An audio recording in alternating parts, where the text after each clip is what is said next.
மையப்படட்டும். ஆண்டவர் இந்த நாளில கொடுத்த இந்த வார்த்தை தான் சரியா. நான் காலையில காத்திருந்து 2 நாளா நம்ம புதன்கிழமை பிரேயருக்காக தொடர்ந்து ஜெபம் பண்ணும் போது இந்த வாரம் என்ன செய்தி கொடுக்கணும்னு சொல்லி 2 நாளைக்கு முன்னாடி நான் ஆண்டவர்கிட்ட கேட்பேன் சரியா. எப்பவுமே இந்த பிரேயர் ஸ்டார்ட் பண்ணும்போது போய் ஆண்டவர்கிட்ட போய் கேட்க மாட்டேன். ஒரு 2 டேஸ்க்கு முன்னாடியே காத்திருந்து ஜெபம் பண்ணி கர்த்தர் கொடுக்கிற வார்த்தை அப்பதான் தியானிக்க முடியும், அப்பதான் டைம் இருக்கும் தியானிக்க முடியும். ஆமே. அப்ப 2 நாளைக்கு முன்னாடி ஆண்டவர் கொடுத்த வார்த்தை தான் இந்த வார்த்தை. என்ன சொல்ல பாருங்க, பரலோகத்தில் இருக்கிற என் பிதாவின் சித்தத்தின்படி செய்கிறவனே பரலோக ராஜ்யத்தில் பிரவேசிப்பான் அல்லாமல் என்னை நோக்கி கர்த்தாவே கர்த்தாவே என்று சொல்லுகிறவன் அதில் பிரவேசிப்பதில்லை. அந்நாளில் அநேகர் என்னை நோக்கி கர்த்தாவே கர்த்தாவே உமது நாமத்தில தீர்க்கதரிசனம் உரைத்தோம் அல்லவா, உமது நாமத்தில பிசாசுகளை துரத்தணும் அல்லவா, உமது நாமத்தில் அநேக அற்புதங்களை செய்தோம் அல்லவா என்பார்கள். இது ஆண்டவர் சொல்ற ஒரு வார்த்தை. இந்த வார்த்தையில நீங்க கவனிச்சு பாருங்க. கடைசி காலத்துல இல்லாட்டா ஆண்டவருடைய நியாய தீர்ப்பில் போய் நிற்கும் போது நிறைய பேர் சொல்ற வார்த்தை என்னன்னுட்டா, உம்முடைய நாமத்துல நாங்க தீர்க்கதரிசனம் உரைத்தோம், உமது நாமத்துல பிசாசுகளை துரத்தினோம், உமது நாமத்துல அநேக அற்புதங்களை செய்தோம் அல்லவான்னு சொல்லுவாங்க. ஆனா ஆண்டவர் சொல்றாரு, அக்கிரம செய்யக்காரரே என்னை விட்டு அகன்று போங்க என்று சொல்வார். ஆக்சுவலா இந்த வார்த்தை யாருக்கு பேசுறாரு தெரியுமா? இந்த ஆண்டவராய் இயேசு கிறிஸ்து யாருக்கு சொல்றாருன்னா, என்னை போல ஊழியம் செய்யற எங்களுக்கு தான் அது சொல்லியிருக்கிறார். இன்னைக்கு கிறிஸ்தவத்துல ஆண்டவரை நம்பி வர்றவங்க என்ன எதிர்பார்க்கறது தெரியுமா? அற்புதம், அடையாளம், விடுதலை, சுகம், சாட்சி, தேவைகள், கடன் பிரச்சனை மறையணும், இதெல்லாம் தான் எதிர்பார்த்து வர்றாங்க. இது நான் தப்புன்னு சொல்ல வரல, நல்லது. ஆனா இது மட்டும்தான் நம்மளை பரலோகத்துக்கு கொண்டு போகுமா நினைச்சா நிச்சயமா இல்லை. பைபிளை எங்கேயும் ஆண்டவர் போடல, நீ ஒரு 10 பிசாசுகளை துரத்தினா பரலோகத்துல முதலாளா நீ இருப்பேன்னு பைபிள் வசனம் இல்லை. அநேக அற்புதங்கள் நடந்தது, அநேக அற்புதங்களை நீ செய்தானா அதுக்கு இப்ப நீயும் பரலோகத்துல இருப்பேன்னு பைபிள் வசனம் இல்லை. நீ அதாவது புண்ணியங்கள் 10 பிச்சைக்கார தர்மம் எடுக்கிற 10 பேருக்கு சாப்பாடு போட்டா நீ பரலோகத்துல இருக்கிறன்னு சொல்லல. ஆண்டவர் சொல்றாரு, இன்னைக்கு என்ன செய்தியோட தலைப்புனா பரலோகம். அந்த 21ஆம் வசனம் சொல்லுது, பரலோகத்தில் இருக்கிற என் பிதாவின் சித்தத்தின்படி. அல்லேலூயா. அப்போ நிறைய நேரத்துல நம்ம என்ன எதிர்பார்க்கிறோம் தெரியுமா? நம்ம என்ன ஆண்டவர்கிட்ட சொல்றேன், நான் இந்த வீட்டுக்கு குடி போறது தேவ சித்தமா, நான் இந்த வீட்டுக்கு குடி போறது தேவ சித்தமா, நான் இவரை கல்யாணம் பண்றது தேவ சித்தமா, நான் இந்த காலேஜ்ல போய் படிக்கிறது தேவ சித்தமா, இந்த வேலைக்கு நான் போகலாமா, புரியுதா? இப்படி நம்ம இந்த உலகத்துல வாழும்போது நம்ம தேவனிடத்துல போய் கேட்கறதெல்லாம் நம்முடைய காரியம். இதுல தேவ சித்தம் இருக்கா, தேவன் வழி நடத்துறாரா, இது தேவன் அனுமதிக்கிறாரா, இது தேவனுக்கு பிரியமா இருக்கா, இது தேவன் செய்கிறாரான்னு சொல்லி உலகத்துல வாழ்கிற ஒவ்வொரு காரியத்திலும் தேவனுடைய சித்தத்தை நம்ம எதிர்பார்க்கிறோம். ஆனா இங்க ஆண்டவர் சொல்றது என்னன்னா, பரலோகத்தில் இருக்கிற என் பிதாவின் சித்தத்தின்படி. வாங்க சிஸ்டர் முன்னாடி. இங்க ஆண்டவர் என்ன சொல்றாரு பாருங்க. இங்க ஆண்டவர் சொல்றாரு, என் பரலோகத்தில் இருக்கிற பிதாவின் சித்தத்தின்படி. அப்ப தேவனும் சில பிளான் வச்சிருக்கிறார். அல்லேலூயா. ஆமென். தேவன் நம்மளை அழைச்சது விடுதலையாக்கறக்கோ சுகமாக்கறக்கோ, அதாவது நம்ம தேவைகளை சந்திக்கிறதுக்கு மாத்திரம் இல்லை, அவருடைய திட்டம் நம்ம வாழ்க்கையில நிறைவேற்றணும். அவருக்கும் சில பிளான்கள் உண்டு. ஆமென். அவருக்கும் சில பிளான்கள் உண்டு. அது உங்களுக்கு சொல்றதுக்கு முன்னாடி ஸ்தோத்திரம், இந்த வசனம் சொல்லுது பாருங்க, பரலோகத்தில் இருக்கிற என் பிதாவின் சித்தத்தின்படி. சரி, அப்ப தேவனுடைய சித்தம் என்ன? தேவனுடைய சித்தம் என்னன்னு சொன்னா வாசிங்க, 1 தீமோத்தேயு 2ஆம் அதிகாரம் 4வது வசனம். 1 தீமோத்தேயு 2ஆம் அதிகாரம் 4வது வசனத்தை வாசிங்க. எல்லா மனிதரும் எடுத்தவங்க வாசிங்க. 1 தீமோத்தேயு 2:4. எல்லா மனுஷரும் ரட்சிக்கப்படட்டும், சத்தியத்தை அறிகிற அறிவை அடையட்டும், அவர் சித்தமுள்ளவராக இருக்கிறார். ஆமென். ஆண்டவர் சொல்றாரு பாருங்க, எல்லா மனுஷரும் என்ன செய்யணும்? ரட்சிக்கப்படணும். இரண்டாவது என்ன அறியணும்? சத்தியத்தை அறியணும். ஆமென். அல்லேலூயா. எல்லா மனுஷரும். இந்தியாவில் மட்டும் எத்தனை கோடி மக்கள் சொன்னேன்? 140. 146. நான் போன வாரம் பேப்பர்ல கணக்கெடுத்து போட்டிருந்தாங்க. 146 கோடி மக்கள் இந்தியாவில் இருக்கு. இந்தியாவில் மட்டும். உலகம் முடிய இன்னும் ஜாஸ்தி. உலகம் முடியாத பார்த்தா இன்னும் ஜாஸ்தி. அப்ப இத்தனை ஜனங்கள் என்ன செய்யணும்னா ரட்சிக்கப்படணும். ஆமென். இத்தனை பிள்ளைகளும் ரட்சிக்கப்படணும். இயேசுவை யாருக்கு தெரியாம இல்ல. இப்ப நீங்க சிட்டில டவுன்ல எங்க போய் கேட்டாலும் இயேசுவை தெரியாம யாரும் சொல்லுவாங்களா? இது இயேசு. ஒரு போட்டோ காமிச்சு கேளுங்களேன், அவங்க இது யார், இது கிறிஸ்தவங்க தெய்வம் இயேசுதானே தெளிவா சொல்லுவாங்க. ஆனா கிராமப்புறங்களில, காடுகளில, இன்னும் பல இடங்களில இயேசுவே தெரியாது. அப்ப இங்க சொல்றாரு பாருங்க, இயேசுவை தெரியுதுன்னு சொல்றதுனால ரட்சிக்கப்பட்டதல்ல. நீங்க வாரத்துல ஒரு நாள் சர்ச்சுக்கு போயிட்டு வந்தனால ரட்சிக்கப்பட்டன்னு அர்த்தம் இல்ல. பைபிள் நீங்க டெய்லி நீங்க படிக்கிற ஒவ்வொரு அதிகாரம் டெய்லி படிச்சதுனால நீங்க ரட்சிக்கப்பட்டவங்க அல்ல. ஒரு ஒரு சின்ன பையன் எனக்கு தெரிஞ்ச ஒரு சிஸ்டருடைய பையன்கிட்ட கேள்வி கேட்டான். ஒரு முஸ்லிம் பையன் தான், நான் சொல்லியிருக்கிறேன், நான் சொல்றேன். ஒரு முஸ்லிம் பையன் ஒரு கிறிஸ்தவ பையன்கிட்ட ஒரு கேள்வி கேட்கிறேன். நீ கிறிஸ்தவன் தானே? ஆமா. நான் ஒரு கேள்வி கேட்கவா அப்படின்னா, சரி கேளு அப்படின்னா. என்ன சொல்றேன்னா, நீங்க தொழுது கொள்றதுன்னா உங்க ஆண்டவராக இயேசு கிறிஸ்து பிறந்து 8வது நாள் தெரியுது, அதுக்கப்புறம் 12வது நாள் அவர் பைபிள தெரியுது, அதுக்கப்புறம் 30 வயசுல தெரியுது, அதுக்கு பிறகு அவரை பத்தி ஒண்ணும் தெரியல. இந்த இடப்பட்ட காலங்களில் அவர் என்ன செய்தார்? யார் இந்த கேள்வி கேட்கிறாரு? ஒரு முஸ்லிம் பையன் ஒரு கிறிஸ்தவ பையன்கிட்ட கேள்வி கேட்கிறார். அந்த கிறிஸ்தவ பையன் என்ன கேள்வி பதில் சொன்னான்னு தெரியுமா? நீ இப்படி கேள்வி கேட்டா எனக்கு பதில் இல்லடா, நான் நாளைக்கு சொல்றேன்னு சொல்லிட்டு வந்துட்டேன். வந்த உடனே யார்கிட்ட கேட்கிறேன்னு தெரியுமா? அவங்க அம்மா கிட்ட வந்து கேட்கிறான். அவங்க அம்மா என்ன பதில் சொல்லியிருக்குன்னு நினைக்கிறீங்க நீங்க? அவங்க அம்மா சொன்னாரு, என்னத்தான் சொன்னா, அந்த வீட்டுக்கு மாசத்துக்கு ஒரு தடவை அவசரிஷ்டிக்கு போறேன், அதனால அவங்க சொன்னாங்க, நம்ம வீட்டுக்கு பிரதர் ஜோமன வர்றாருன்னா பிரதர் லியோன் பிரதர், அவர் இந்த மாசம் வந்துட்டு போயிட்டாரு, அடுத்த மாசம் வருவாரு அவசர நமக்கு ஜோமன. அப்ப நான் கேட்டு பதில் சொல்றேன், அவங்ககிட்ட கொஞ்சம் டைம் கேட்கும். அப்ப கொஞ்சம் யோசிச்சு பாருங்க. அப்ப பைபிள்ல இயேசு 8வது நாள்ல தெரியுது, 12வது நாள்ல தெரியுது, 30வது வயசுல தெரியுதுன்னு யாருக்கு தெரியுது? ஒரு முஸ்லிம் பையனுக்கு தெரியுது. ஆனா பிறவியிலே கிறிஸ்தவனாய் இருந்த பையனுக்கு தெரியல. இதுதான் ரட்சிக்கப்படலைன்னு அர்த்தம். அப்ப எல்லா மனுஷனும் ரட்சிக்கப்படலாம். அதாவது பைபிள் நம்ம மட்டும் படிக்கல, நம்மளை விட மத்தவங்க சூப்பரா படிக்கிறாங்க. நம்மளை விட மத்தவங்க எல்லாரும் படிக்கிறாங்க. கலைஞர் எத்தனை தடவை பைபிள் படிச்சு முடிச்சா தெரியுமா உங்களுக்கு? கலைஞர் முன்னாள் முதலமைச்சர் நம்ம ஜெயலலிதா அம்மா எவ்வளவு தடவை பைபிள் படிச்சான்னு தெரியுமா உங்களுக்கு? அவங்க எல்லாம் படிச்ச அளவுக்கு நம்ம படிக்கல. அப்ப என்ன கேட்டானா, நம்ம தான் நினைச்சிட்டு இருக்கிறோம், நான் வாரம் புதன்கிழமை பிரேயருக்கு போறேன், வாரத்துக்கு ஒரு நாள் ஞாயிற்றுக்கிழமை சர்ச்சுக்கு போறேன், அதே சமயத்துல என்ன சொல்றது தினமும் நான் ஜெபம் பண்றேன். இல்ல, எல்லா மனுஷன் ரட்சிக்கப்படணும். ஆமே, எல்லா மனுஷன் சத்தியத்தை அறியணும். அப்ப ஆண்டவர் எதுக்கு நம்மளை தொட்டாருன்னு நான் இப்ப விஷயத்துக்கு வர்றேன்.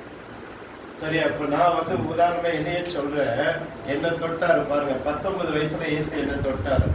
என் பாவங்கள் எல்லாம் கழுகி என் பிரச்சனை எல்லாம் மாத்தி 23 வயசுல ஊழியத்தை தந்தார்.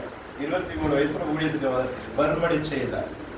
எனக்கு அப்ப தெரியாது. என்னுடைய ஒரு நோக்கம் என்னன்னா, கடன் அடைக்கணும், ஒரு வேலை செய்யணும், கடன் அடைக்கணும், வாழணும், அவ்வளவுதான். இந்த ஊழியத்துக்கு வரணும், பிரசங்கம் பண்ணணும், மற்றவங்களை எல்லாம் நடத்தணும் என்ன எனக்கு கிடையாது. ஆனா தேவன் என்னை தொட்ட நோக்கமே, இப்ப நீங்க உட்கார்ந்துருக்கீங்க பாருங்க, இத்தனை பேருக்கு. அப்ப ஆண்டவர் என்ன விரும்புறாரு பாரு, நீ ரட்சிக்கப்பட்டல்ல, அப்ப உன் குடும்பம் ரட்சிக்கப்பட வேண்டாமா? ஹல்லேலூயா. ஆமென். அப்ப ஏன் கேட்டா, பரலோகத்துக்கு நீங்க போகணும். ரெண்டு காரியம் சொல்ல பாருங்க. ஒண்ணு, ஒரு மனுஷன் இறந்த பிறகு நரகத்துக்கு போகணும், இல்ல பரலோகத்துக்கு போகணும். ரெண்டு கட்ட நிலையில நிக்க முடியாது. இந்த பரலோகமும் நரகமும் இருக்குதான்னு கேட்டா நிச்சயமா இருக்கு.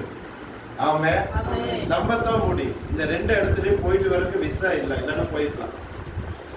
பரலோகத்துக்கு போறதுக்கு விசா இல்லை, நரகத்துக்கு போறதுக்கு விசா இல்லை. ஆனா நரகத்துக்கு போனா செத்துதான் போகணும். பரலோகத்துக்கு போனா தேவன் கிருபை வச்சா உயிரோடு இருக்கும் போதே போயிட்டு வரலாம். ஏன்னா 2 Corinthians 14ஆம் அதிகாரம் 1 வசனத்தை வாசிச்சு பாருங்க. அப்போஸ்தலன் பவுல் சொல்றாரு, கிறிஸ்துவுக்குள் ஒரு மனுஷனை நான் அறிவே, அவன் 14 வருஷம் 12ஆம் அதிகாரம், சாரி நான் 14 சொல்லிட்டேன், 12 2 Corinthians 12 பாருங்க. கிறிஸ்துவுக்குள் ஒரு மனுஷன் நான் அறிவேன், அவன் 14 வருஷத்துக்கு முன்னாடி 3ஆம் ஆண்டு வரைக்கும் எடுத்துக் கொள்ளப்பட்டான் உயிரோடு இருக்கும்போது. பவுல் சொல்றார். ஆமே. அப்ப முதலாவது உங்களுக்கு சொன்னேன், எல்லா மனுஷன் ரட்சிக்கப்படணும். இப்ப நீங்க என்ன செய்யணும் தெரியுமா? நம்மளை கர்த்தர் விடுதலையாக்கி சுகமாக்கினதை உங்களுக்கு அறிமுகமானவங்களுக்கு நீங்க என்ன செய்யணும்? சாட்சியாய் சொல்லணும். ஆமே. ஹல்லேலூயா.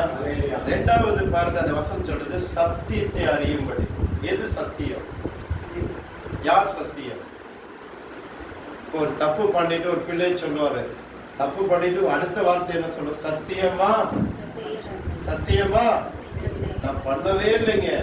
பிள்ளைங்க மட்டும் இல்ல, மனைவி உட்பட, பிள்ளைங்க, புருஷன் உட்பட, நான் சத்தியமா அப்படி பேசல, சத்தியமா நான் அவளை பார்க்கல, சத்தியமா அவங்களுக்கு நான் போன் பண்ணவே இல்லைன்னு அப்பவே தெரியும் இவங்க தான் பண்ணியிருக்காங்க. அப்ப இந்த சத்தியங்கிற வார்த்தை எதுக்குன்னா, நான் தப்பு பண்ணல அப்படின்னு நிரூபிக்கிறதுக்கு தான் இந்த சத்தியங்கிற வார்த்தை நிறைய பேர் பயன்படுத்துறாங்க. ஆனா பைபிள் சொல்றது சத்தியத்தை அறியவும். யார் சத்தியம்? யோவான் 14ஆம் அதிகாரம் 6வது வசனத்துல இயேசு சொல்றாரு, நானே வழியும் நானே சத்தியமும் நானே ஜீவனுமாய் இருக்கிறேன். யோவான் 14ஆம் அதிகாரம் 6வது வசனத்துல. அப்ப இயேசு உண்மையான தெய்வம் யார்? தெய்வம் ஒருவர் தான், பலர் கிடையாது. தெய்வம் ஒருவர் தான், ஒரே ஒருத்தர் தான் தெய்வம். அது யார்? அந்த உண்மையான தெய்வத்தை கண்டுபிடிச்சு அவருக்காய் வாழ்கிறது பேரு தான் சத்தியம். இப்ப பைபிள் சொல்லுது, யோவான் 17:17 சொல்லுது, உமது வசனமே சத்தியம் சத்தியம். யோவான் 8ஆம் அதிகாரம் 32ஆம் வசனம் சொல்லுது, சத்தியத்தை அறிங்க, சத்தியம் உங்களை விடுதலையாக்கும். எதிலிருந்து விடுதலையாக்கும்? பாவத்திலிருந்து, சாபத்திலிருந்து, வியாதியிலிருந்து, பிரச்சனையிலிருந்து, போராட்டத்திலிருந்து, பலவீனத்திலிருந்து, நெருக்கத்திலிருந்து, கண்ணீரிலிருந்து, துயரத்திலிருந்து, துன்பத்திலிருந்து, பலவிதமான இன்னல்கள் இருந்து இந்த சத்தியம் நம்மளை விடுதலையாக்கும். ஆமென். ஹல்லேலூயா. இந்த பைபிள் படிக்க படிக்க நமக்கே தெரியும், கோபப்படக்கூடாது, எரிச்சல் படக்கூடாது, சண்டை போடக்கூடாது, சமாதானமா இருக்கணும், பொறுமையா இருக்கணும், நிதானமா இருக்கணும். இதை தெரியவே என்ன ஆகும்? சில குடும்பங்கள்ல சமாதானம் வரும், நிம்மதி வரும், சந்தோஷம் வரும், மகிழ்ச்சி வரும். அப்போ ஒரு மனுஷன் சத்தியத்தை அறிய அறிய என்ன ஆகுதுன்னா, அவங்களுடைய ஜென்ம சுபாவங்கள் மாறும். ஆமென். ஹல்லேலூயா. ஹல்லேலூயா. இந்த ரெண்டு காரியம் பாருங்க, ரட்சிக்கப்படவும் சத்தியத்தை அறியவும். இதுக்கு நம்ம என்ன பண்ணிட்டு இருக்கோம்? அதான் கேள்வி. ஆண்டவர் சொல்றாரு, நீ ராத்திரி 12 மணிக்கு வலினால அழுத, நான் சுகமாக்கலையா? இறங்கி வந்தல, எனக்கு எங்க விடுதலைன்னு சொல்லி தேடி தேடி அலைஞ்ச, உன்னை தேடி நான் வந்தேன்ல. இன்னைக்கு நீ நிம்மதியா பெருமூச்சு இல்லாம இன்னைக்கு நிம்மதியா இங்க உட்காருக்கு காரணம் நான் தானே. ஹல்லேலூயா. ஆமென். எல்லாரும் உன்னை கைவிட்ட போதிலும் நீ இந்த உலகத்துல வாழவே கூடாதுன்னு நினைச்ச அந்த சிந்தனையில் இருந்த உன்னை, இல்ல இனிமேதான் நீ வாழணும்னு சொல்லி ஒரு தைரியத்தை தந்து, பலனை தந்து, விசுவாசத்தை தந்து உன்னை நான் தூக்கி நிறுத்தினேன்ல. ஹல்லேலூயா. எனக்காக நீ என்ன செய்யற? இதான் சொல்ற. கர்த்தர் தந்த, நமக்கு தந்த பொருளாதார ஆசீர்வாதம் வைங்களேன், நீங்க இந்த உலகத்துல அத்தனை பணங்கள் கொண்டு போய் கர்த்தருக்கு கொடுத்தாலும் அவரை திருப்தியாக்க முடியாது. ஆனா அதுக்கு பதில் அவர் சொல்ற ஒரே வார்த்தை என்ன தெரியுமா? உன்னை நான் காப்பாத்தினேன்ல, உன்னை நான் ரட்சித்தேன்ல, உனக்கு நான் விடுதலை கொடுத்தேன்ல, உன்னை தூக்கி நிறுத்தினேன்ல, உன்னை சூனியம் பண்ணி, மந்திரம் பண்ணி, செய்வனம் பண்ணி உன்னை அழிக்கணும்னு நினைக்கிற மனுஷங்க மத்தியில அதுக்கெல்லாம் விலக்கி உன்னை நான் காத்து நிறுத்தினேன்ல. உன்னை போல எத்தனை பேர் இன்னும் உலகத்துல இருக்காங்க. ஹல்லேலூயா. நீ கஷ்டப்படுற மாதிரி, நீ வேதனைப்படுற மாதிரி, நீ நொறுக்கப்படுற மாதிரி எத்தனை பேர் இருக்காங்க. நீ மனசு வச்ச, ஆண்டவர் சொன்னதான், நீங்க மனசு வச்சா அவங்களும் என் பிள்ளைகளாய் மாறுவாங்க. ஹல்லேலூயா. அவங்களும் என் உன்ன மாதிரி என் பிள்ளையா அவங்களால மாற முடியும். நான் உங்ககிட்ட அதுதான் எதிர்பார்க்கிறேன். ஆண்டவர் அதான் சொன்னார், நான் அதான் உங்ககிட்ட எதிர்பார்க்கிறேன். கடைசி காலத்துல இந்த ஜன நம்ம போய் சொன்ன வார்த்தை தான் அது. கர்த்தாவே கர்த்தாவே உங்க நாமத்துல பிசாசை துரத்திட்டு தீர்க்கதரிசனம் சொல்லிட்டேன்னு சொல்லுவாங்க. ஆண்டவர் சொன்னாங்க, அதுக்கு எனக்கு சம்பந்தமே இல்லை. அப்போ என்ன அர்த்தம்னா, அற்புதம் செய்யக்கூடாதா, பேய் ஓட்டக்கூடாதா, தீர்க்கதரிசனம் சொல்லக்கூடாதா? அப்படின்னு கேட்டா இதெல்லாம் ஒரு பக்கம் நடக்கும். இதெல்லாம் எதுக்கு நடக்குதுன்னா யோவான் 4:48 சொல்லுது, இயேசு சொல்றாரு, அற்புதங்களை அடையாளங்களும் காணாவிட்டா நீங்க என்ன விசுவாசிக்க மாட்டீங்க. அற்புதங்களை அடையாளங்களை எதுக்கு ஆண்டவர் செய்யறா தெரியுமா? அவர் இருக்கிறாரு விசுவாசிப்பது. ஆனா அதனால பரலோகத்துக்கு போலான்னு பார்த்தா பைபிள் அப்படி சொல்லல. தேவனை அறியறதுக்காக ஒரு வாய்ப்பு. ஹல்லேலூயா. ஆமென். தேவனை அறிவதற்கு ஒரு வாய்ப்பை கர்த்தர் கொடுக்கிறார். ஆனா நம்முடைய நோக்கம் என்ன தெரியுமா? உங்களை சத்தியத்துக்குள்ள நடத்தார். ஆமென். ஹல்லேலூயா. இப்ப பாருங்க, என்னுடைய பழைய பேர் என்ன? முருகன். ஹல்லேலூயா. ஹல்லேலூயா. ஆமென். இப்ப இந்த வேதத்தை படிக்க படிக்க படிக்க அப்ப இத்தனை நாள் நான் என்ன செஞ்சுட்டு இருந்தேன், இத்தனை நாள் நான் எதை வணங்கிட்டு இருந்தேன், எதை செஞ்சுட்டு இருந்தேன், யாரை நம்பி நான் ஓடினேன் அப்படின்னு தெரியும் போது சுத்தமா அந்த சுத்தமா முந்தி நான் செய்ததெல்லாம் ஒதுக்கி வச்சுட்டு இப்ப இந்த ஜீவனுள்ள தேவனுக்காய் வாழ தீர்மானம் எடுத்தேன். ஆமென். இப்ப யோசிச்சு பாருங்க, நிறைய பேர் கேட்கிற கேள்வி, ஏன்னா உலகத்துல வாழணும், நான் யாருக்கா வாழணும், எதுக்கா வாழணும், ஏன் வாழணும், எப்படி வாழணும், என் வாழ்க்கை இதோட முடிஞ்சு. பிரதர் எப்படி வாங்க, ஏன் வாழணும், எதுக்கு வாழணும், ஏன் இப்படி வாழணும் அப்படின்னு சொல்லி கேள்வி கேட்கிற காலகட்டத்துல நானும் அப்படித்தான் இருந்தோம். ஆனா இன்னைக்கு பாருங்க, ஒரு சின்ன இதுக்காக சொல்றேன், இன்னைக்கு இத்தனை பேருக்கு என்ன ஆசீர்வாதமா வச்சிருக்காங்க. ஆமென். இதுதான் ஆண்டவர் இங்க சொல்றாரு. என்ன சொல்றாரு? சத்தியத்தை அறியவும். ஹல்லேலூயா. நீங்க மனசு வச்சா நீங்க வேலை செய்யற இடத்துல, நீங்க பழகுறவங்க இடத்துல, ஒரு கல்யாண வீட்டுக்கு போனா, ஒரு டெத்து வீட்டுக்கு போனா, இல்ல உங்களோட அன்றாட பழகுறவங்க, நீங்க என்ன மாதிரி இந்த மாதிரி நின்று மணிக்கணக்கா நின்று பிரசங்கம் பண்ண சொல்லல.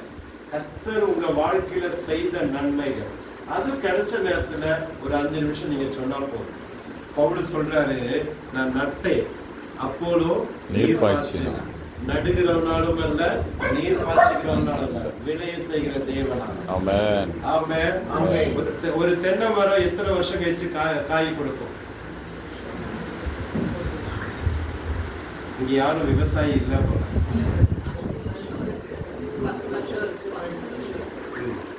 சரி, ஹையஸ்டா எத்தனை வருஷம்? ஆமென். ஒரு தென்னை மரம், ஒரு தென்னை கீழே வச்சா அடுத்த நாளே நம்ம அதை எதிர்பார்க்க முடியாது. ஆமென். இங்க இடம் இருக்கு வாங்க பிரதர், முன்னாடி இடம் இருக்கு வாங்க. ஹல்லேலூயா. ஆமென். அப்போ ஒரு தென்னங்கீத்து நீங்க இன்னைக்கு வச்சு ஒரு 3 மாசம் கழிச்சு அதை பார்க்க முடியாது. மினிமம் 12 வருஷம். 12 வருஷத்துக்கு அப்புறம் தான் அந்த காயை பார்க்க முடியும். அப்ப இன்னைக்கு நீங்க இயேசுவை பத்தி இன்னைக்கு நீங்க சொன்னீங்கன்னா நாளைக்கு அவங்க நம்ம கூட சர்ச்சுக்கு வரணும்னு இல்லை. இந்த வாரமே அவங்க நம்ம கூட சர்ச்சுக்கு வருவாங்கன்னு நீங்க எதிர்பார்க்காதீங்க. என் கடமை, என்னுடைய பொறுப்பு இவங்களுக்கு இயேசுவை பத்தி சொல்லிட்டேன். இனி தேவன் பார்த்துக்குவார். ஹல்லேலூயா. தேவன் பார்த்துக்குவார். இதுதான் தேவன் உங்கள்கிட்ட எதிர்பார்க்கிறார், நம்மகிட்ட எதிர்பார்க்கிறாரு. அவர் நமக்கு தந்த காசோ பணமோ வீடோ காரோ பங்களா இதெல்லாம் அவர் கேட்கிறார். அதுல எல்லாம் அவர் கேட்கவே இல்லை. ஆமென். சொல்லுங்க ஆமென். ஹல்லேலூயா. இங்க இப்ப வந்திருக்கிற அத்தனை பேரும் இன்னைக்குதான் இயேசுவை பத்தி கேள்விப்படுறவங்க கிடையாது. ஆல்ரெடி எல்லாரும் சத்தியத்தை அறிஞ்சவங்க தான். அதனாலதான் தேவன் இந்த வார்த்தையை பேசுறாரு. ஆமென். ஏன்னா உங்களுக்கு நான் ஃபர்ஸ்ட் சுவிசேஷத்தை அறிவிக்க வேண்டிய அவசியம் இல்லை. ஆல்ரெடி நீங்க எல்லாம் ரட்சிக்கப்பட்டவங்க தான், ஞானஸ்நானம் எடுத்தவங்க தான், அபிஷேகம் பெற்றவங்க தான். நீங்க இப்ப ஜெபிச்சாலும் உங்க ஜெபத்துக்கு தேவன் பதில் கொடுக்க ரெடியா இருக்கிறார். அப்போ உங்களுக்கு நான் அரைச்சமாவே அரைக்கிறதுனால ஒரு பாயிண்ட் இல்லை. ஆமென். ஹல்லேலூயா. நைட்டும் தோசை, காலையிலும் தோசை, மத்தியானம் தோசை, அடுத்த நாள் நைட்டுக்கும் தோசை. எப்படி இருக்கு வாழ்க்கை? வெறுப்பா இருக்குல்ல? அதேதான். பிரசங்கம் பண்ணினதே நம்ம பண்ணிட்டு இருந்தா எப்படி இருக்கும்? கஷ்டமா இருக்குல்ல? சொல்லுங்க. ஆமென்.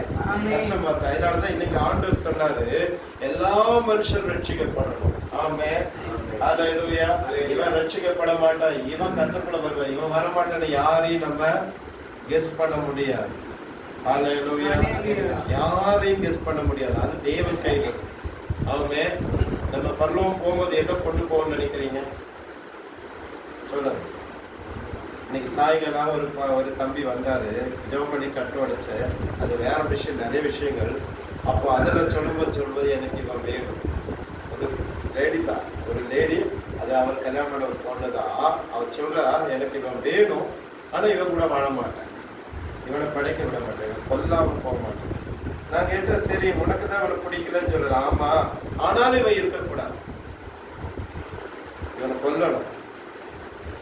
ஜெபம் பண்ணி கட்டு உடைச்சது பாருங்க. இன்றைக்கு அந்த பொண்ணுடைய புருஷன் தான் இவரு, தொட்டு தாலி கட்டின புருஷன். ஆனா மனைவி என்ன நினைக்குது? இருக்கக்கூடாது. பிசாசு, சூனியம், மந்திரம். அப்புறம் ஜெபம் பண்ணி அந்த கட்டுக்கெல்லாம் உடைச்சிட்டு போயிருங்க. அப்போ இப்படிப்பட்ட உலகத்துல ஆண்டவர் விடுதலையாக்கிறார். அதனால நான் உங்களுக்கு சொல்லி தரது என்னன்னா, பல்லவத்துக்கு போகும்போது எந்த பணமும் கொண்டு போக முடியும், நரகத்துக்கு போகும்போது எதுவும் கொண்டு போக முடியாது. உங்களுக்கு கையில பணம் இருந்தாலும் சரி, சொத்து இருந்தாலும் இல்லைனாலும் எதுவாக இருந்தாலும் இங்கேதான். ஆனா ரெண்டு விஷயம் வரும். நம்ம நல்ல காரியங்களை செய்யல பல்லவத்துக்கு போகலாம், இல்லைன்னா நரகத்துக்கு போகலாம். ஆனா பல்லவத்துக்கு போகும்போது உங்க கணக்குல தான் தேவன் வரவு வைப்பார். இந்த மனுஷன், இந்த பிரதரை நான் தொட்டு சுகமாக்கினேன், இத்தனை நாள் இருந்து இத்தனை வருஷம் வரைக்கும் பூமியில வாழ்ந்து எனக்காக இத்தனை ஆத்மாதாயம் அடையுதுன்னு சொல்லி பல்லவத்துல உங்க பேர்ல என்ட்ரி ஆகும். இங்க பிசினஸ் எல்லாம் இல்லை, அங்கெல்லாம் ஏமாற்ற மாட்டாங்க பல்லவத்துல. ஏன்னா இங்க எம்எல்ஏ பிசினஸ் அப்படிதான் பண்றாங்க, ஏமாத்துறது இல்ல. ஆனா அங்க இல்லை. ஆமே சொல்லுங்க, ராமே. அப்போ உங்க எல்லாருக்கும், நமக்கு எல்லாருக்கும் ஒரு பொறுப்பு இருக்கு, அவருக்கு ஊழியம் செய்யணும். ஆமே. எனக்கு என்னன்னு சொல்லி விடுறதுக்கு காலம் இனி இல்லை. எனக்கு என்ன காலம் இன்னைக்கு விடுற காலம் இல்லை. நான் பைபிள் காலேஜில் படிக்கும் போது ஒரு பைபிள் சர்வே, சரியா, அது ஒரு சப்ஜெக்ட், பைபிள் சர்வேன்னு சொல்லி old testament and new testament எனக்கு கிளாஸ் எடுக்கிறாங்க பைபிள். அப்போ அந்த கிளாஸ் எடுக்கிற சொல்லித்தரக்கூடிய பாஸ்டர் ஒரு விஷயம் சொன்னார். என்னன்னு சொன்னாருன்னா, ஒரு நாள் அவரு நைட்டு வீட்டுல இருந்து ஜோமனிக்குமா ஆண்டு சொன்னாரா, உங்க வீட்டுக்கு முன்னாடி இருக்கிற அந்த வீட்டுல போய் இப்ப போய் சுவிஷன் சொல்லு, என்னை பத்தி போய் சொல்லுன்னு சொல்லி ஆண்டு சொன்னாரா. இவர் என்ன சொன்னாரு, இவரு டைம் பார்த்தோன்னா மணி 8:45 ஆச்சு, நைட்டு 9 மணி. இவர் சொன்ன, ஆண்டவரே டைம் ஆச்சு, 8:45 ஆச்சு, 9 மணி. நான் சாப்பிட்டு தூங்கினாதான் காலையில உங்க இடத்துல வர முடியும், நான் காலையில உங்கள்கிட்ட பாக்குறேன் அப்படின்னா. காலையில நான் கண்டிப்பா காலையில போய் பார்த்து சொல்றேன். காலையில எழுந்து பார்த்தா அவங்க வீட்டுக்கு முன்னாடி பெரிய ஒரு டென்ட் போட்டிருக்காங்க. என்னன்னு விசாரிச்சானா, ஆண்டவர் யாருக்கு சுவிசேஷம் சொல்ல சொன்னாரோ அந்த மனுஷன் நைட்டு 12 மணிக்கு இறந்துட்டார். அந்த மனுஷன் நைட்டோட இறந்துட்டார், 12 மணிக்கு இறந்துட்டார். இப்ப அந்த நபரை பறி கொடுத்தவங்களுக்கு ஒருவேளை மனைவி இருந்தா, என் புருஷன் போயிட்டு ஆடுவோம், பிள்ளைகள் இருந்தா எங்க அப்பா போயிட்டாருன்னு சொல்லி ஆடுவோம், தாய் தகப்பல இருந்து என் மகனை போயிடுச்சேன்னு சொல்லி அழலாம் உறவு முறையில. இப்ப இவர் என்ன அழுதா தெரியுமா, இனி நான் அவரை காப்பாற்ற முடியாது, நீங்க அவ்வளவு தூரம் என்கிட்ட சொல்லியும் நான் செய்யலையே, இதை மன்னிங்கன்னு கேட்கிறேன். ஒரே தரம் தான் மறிப்பு, ஒரே தரம் மறிப்பதும் பின்பு எபிரேயர் 9:27 சொல்லு. ஒரே தரம் மறிப்பதும் பின்பு நியாய தீர்ப்பு அடைவதே மனுஷனுக்கு நியமிக்கப்பட்டிருக்கு. இப்ப நம்ம எல்லாம் இங்க நிக்கிறோம்னா கிருபை. நம்முடைய சாப்பாடோ, நம்முடைய சாப்பாடோ, நம்முடைய சம்பாதியமோ, நம்முடைய திறமையோ, அறிவோ, புத்தியோ நம்மளை வாழ வைக்கல. புலம்பல் 3:23 படி காலைதோறும் தேவனுடைய கிருபை புதிதாய் இருக்குது. ஆமென். கிருபை, அல்லேலூயா. கிருபை தான் நம்மளை காப்பாற்றுது. ஆமென். அப்ப முதலாவது சத்தியத்தை அறியவும், அதாவது முதலாவது எல்லா மனுஷன் ரட்சிக்கப்படவும், இரண்டாவது சத்தியத்தை அறியவும். ஆமென். நீங்க சொல்லி கொடுங்க. அல்லேலூயா. ஆமென். அல்லேலூயா. நாட்டுல ஊரு உலகத்துல நடக்கிறதெல்லாம் நீங்க டீ குடிக்கும் போது, இல்ல சாப்பிடும் போது, ரோட்லயோ டீ குடிக்க எங்கேயோ போகும். ஆமாங்க, நானும் பேப்பர்ல பார்த்தாங்க, நானும் கேள்விப்பட்ட சம்பந்தமே இல்லை அது பேசுறோம். கரெக்டா சொல்லுங்களேன். நீங்க எல்லாம் பேச மாட்டீங்களோ, என்ன வேலையோ அதுக்கு மட்டும் போயிட்டு அப்படியே வருவீங்களோ, ரோபோட் மாதிரியா? எல்லார்கிட்ட நம்ம எதுவும் பேசுறோம், இல்ல என்ன லாபம் இருக்குன்னு நினைக்கிறீங்க? உதாரணம் சொல்ற, நீங்க இப்போ ஒரு சேலையோ ஒரு சுடிதாரோ வாங்குறோம், ஒருத்தர் வந்து சொல்றாரு, சிஸ்டர் இது நல்லா இருக்கு, சூப்பரா இருக்கு, எங்க வாங்கினீங்க? நீங்க வாங்கின கடையை சொல்றீங்க. அந்த கடைக்காரன் உங்களுக்கு ஏதாவது தர்றாரா? 10 பைசா இல்லாம அந்த கடைக்கு நீங்க ஆடு கொடுக்குறீங்க.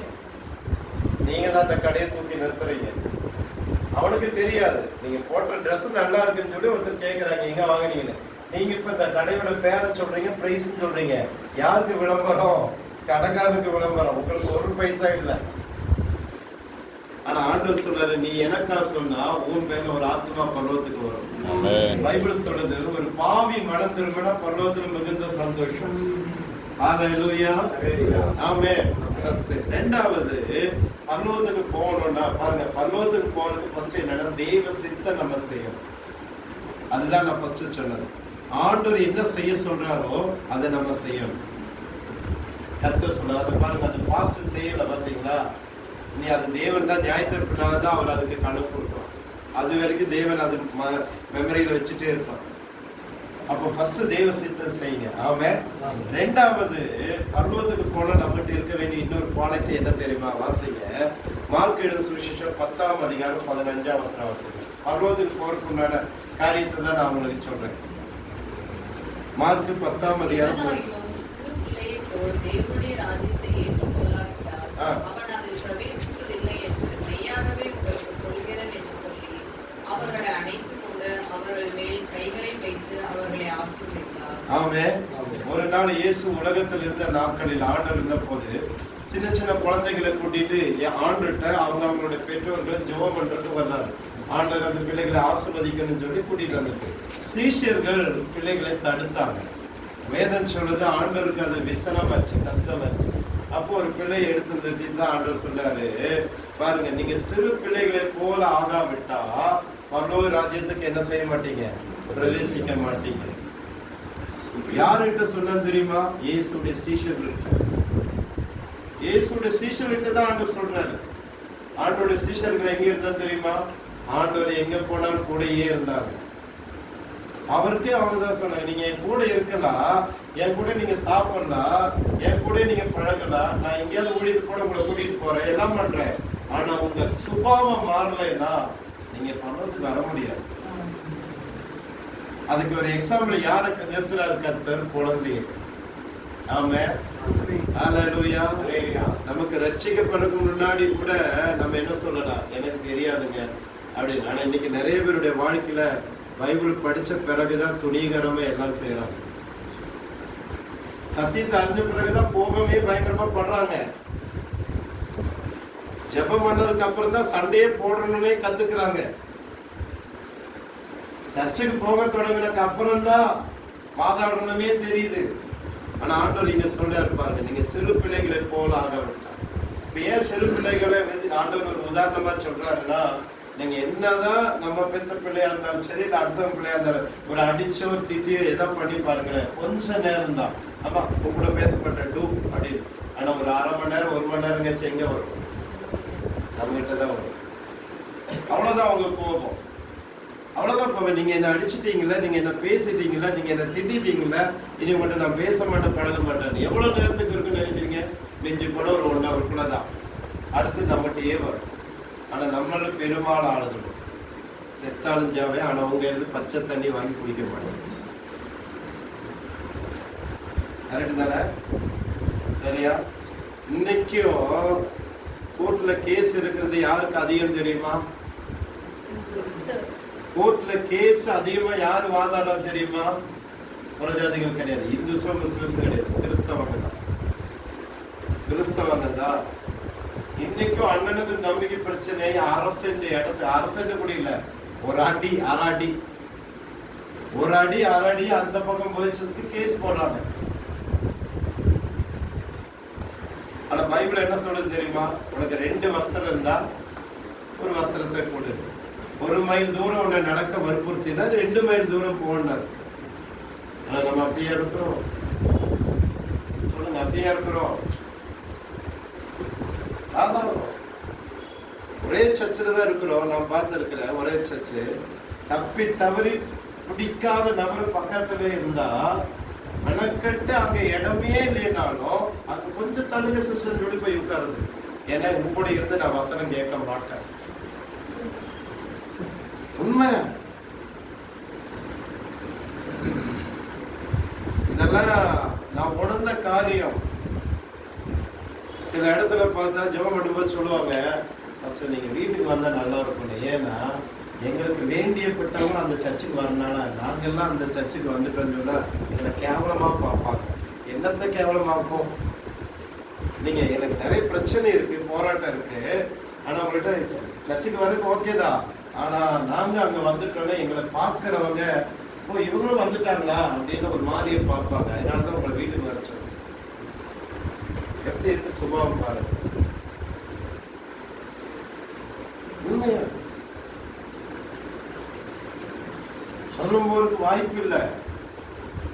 நீங்க காணிக்க கொடுக்கலாம், தசமா கொடுக்கலாம், ஊழியத்துக்கு நீங்க போற சபைகளுக்கோ ஊழியத்துக்கோ ஏதோ ஒண்ணு வாங்கி கொடுக்கலாம். ஒரு ஃபேனோ, ஒரு சேரோ, இல்ல ஒரு பாட்டு புக்கோ, இல்ல ஒரு பைபிளோ, இல்ல ஏதாவது ஒரு ஃபெஸ்டிவல் வந்த கிறிஸ்துமஸோ இல்ல நியூ இயரோ வந்து ஒரு டிஃபன் போடலாம், சாப்பிடலாம், என்ன வேணா பண்ணுங்க. கர்த்தர் ஒண்ணும் தப்பு சொல்ல மாட்டார். ஆனா ஆண்டவர் சொல்றாரு, உன்னுடைய சுபாவம் மாறாத வரைக்கும் நீ பரலோகத்துக்கு வர முடியாது. ஹல்லேலூயா. மறக்கணும், மன்னிக்கணும், நேசிக்கணும். ஆமென். ஹல்லேலூயா. மறக்க முடியல. ஒரு அம்மா என்கிட்ட சொல்றாங்க, நைட் 10 மணிக்கு கூப்பிடுறாங்க. அந்த அம்மா அந்த நேரத்துக்கு கூப்பிட மாட்டாங்க. 10-11 மணிக்கு கூப்பிட்டுட்டு சொல்ற ஒரு விஷயம், நான் இன்னை வரைக்கும் அதை யோசிக்கிறேன், எப்படி அந்த அம்மானால இவ்வளவு சொல்ல முடியுதுன்னு. ஐயா எனக்கு ஒரு உதவி செய்யுங்க. என்னம்மா சொல்லுங்க, என்னாச்சு? உடம்பு சரியில்லை. அதெல்லாம் நல்லா இருக்கியா? கர்த்தர் ஏதோ இந்த வயசான காலத்துல நல்லா தான் வச்சிருக்கு. எனக்கு ஒரு ஆதங்க வேதனை. நீங்க தான், உங்களை தான் யோசிச்சேன், சரி யார்கிட்ட சொல்லலாம்னு நினைச்சேன். நீங்க தான் ஞாபகத்துக்கு வந்தீங்க. அதான் சொல்லுங்க. என் மருமகள் பன்ரோட்டில நீங்க நைட் பஸ் ஏறலாம். சரி, அவன் வர்ற பஸ் டயர் வெடிச்சு அவன் மட்டும் சாகணும். அதுக்கு நீங்க ஜெபம் பண்ணுங்க. அவன் மட்டும் சாகணும், பஸ் டயர் வெடிக்கணும், வேற யாருக்கும் சாகக்கூடாது, அவன் மட்டும் சாகணும். எப்படி எண்ணம் பாருங்க. இத்தனைக்கும் அந்த அம்மா ஒரு ஆவிக்குரிய நல்ல ஒரு வளர்ந்த பெரிய ஒரு சபைக்கு போறாங்க கோயம்புத்தூர்ல. எப்படி ஜெபம் பண்ணாலும் ஆண்டவர் கேட்பாங்கன்னு நினைச்சு சொல்லிட்டு இருக்காங்க. சங்கீதம் 68 சங்கீதத்துல தாவீது சொல்றாரு, என் சிந்தனையில நான் அக்கிரமம் கொண்டானால் தேவன் என் ஜெபத்துக்கு பதில் கூடா. நான் சொன்னேன், நீங்க நினைச்சது தப்பு, இதுல என்னையும் கூட்டுக்கு எது சேர்த்துருக்கீங்க.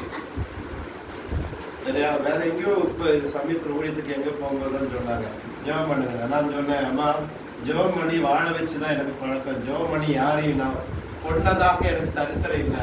நீங்க ஜெபம் பண்ண அது புட்டுன்னு போவோம், அதுக்கு நான் ஜெபம் பண்ண மாட்டேன் அப்படின்னு சொல்லி சொன்னேன். நாம பாருங்க, சிலர் என்ன நினைக்கிறாங்கன்னா, இவ இருந்தா வாழ முடியாது, இவ இருந்த நிம்மதி இருக்காது, இவ இருந்தா இப்படி இருக்கும் அப்படி இருக்குன்னு பழி வாங்குற எண்ணம் கிறிஸ்தவங்க தான். ஆனா ஆண்டவர் சொல்றாரு பாருங்க, நீங்க குழந்தையை போல ஆகாவிட்டா. ஆமென். சரி, எப்படி இருக்கணுமா? அதுல 2 வசனம் சொல்லி 3வது பாயிண்ட் சொல்லி முடிக்க பாருங்க. எபேசியர் 5ஆம் அதிகாரம் 1ஆம் வசனம் படி. எபேசியர் 5 எபேசியர் 5ஆம் அதிகாரம் 1ஆம் வசனம் படி. ஆமே. அந்த வசனம் என்ன சொல்றது? நீங்கள் பிரியமான பிள்ளைகள். ஆமே. நம்ம எப்படி இருக்கணும்? பிரியமான பிள்ளைகள். ஆமே. ஹல்லேலூயா. நம்ம பிரியமா இருக்கணும். ஆமே. ஹல்லேலூயா. இன்னும் பாருங்க, வேதத்துல வாசிக்கும் இன்னும் நீங்க பிலிப்பியர் 2ஆம் அதிகாரம் 15ஆம் வசனத்தை வாசிங்களா. பிலிப்பியர் 2:15. தேவனுடைய மாசற்ற பிள்ளைகளுமாய் இருக்கும்படிக்கு எல்லாவற்றையும் முறுமுறுப்பில்லாமலும் தர்க்கிப்பில்லாமலும் செய்யுங்கள். ஆமென். என்ன சந்ததி பூமியில இருக்குதா? கோணலும் மாறுபாடும் உள்ள சந்ததி. கோணலும் மாறுபாடும். என்ன சந்ததி பூமியில வாழுது? கோணலும் மாறுபாடும் உள்ள சந்ததி. இப்ப நம்ம வாழ்ந்துட்டு இருக்கிற உலகத்துல இப்படிதான் இருக்காங்க. ஒரு ஆளாகின நேரம் நடக்கிற மாதிரி இல்ல. நிமிஷத்துக்கு நிமிஷம் மாறுபாடான சந்ததி, கோணலான சந்தைக்கு மத்தியில நீங்க எப்படி இருக்கணுமா? படிங்க பாஸ்டர்மா அந்த வசனம். குற்றமற்றவர்களோ கபடற்றவர்களோ தேவனுடைய மாசற்ற பிள்ளையாவோ இருக்கும்படிக்கு. எப்படி இருக்க சொல்றாரு பாருங்க. குற்றமற்றதும் மாசற்றதும் கபடற்றதும் தேவனுடைய தேவனுடைய பிள்ளைகளாய் மாசற்றமாய் இருக்கணுமா? ஆமா. ஹalleluya. இப்படி எல்லாம் அநியாயத்துக்கு நீ இப்படி இருக்கணும்னு ஒரு 10 டயலாக் சொல்லி போயிடுவாங்க. ஆனா வாழணும். ஹalleluya. ஆமென். வாழணும். ஹalleluya. ஆமென்.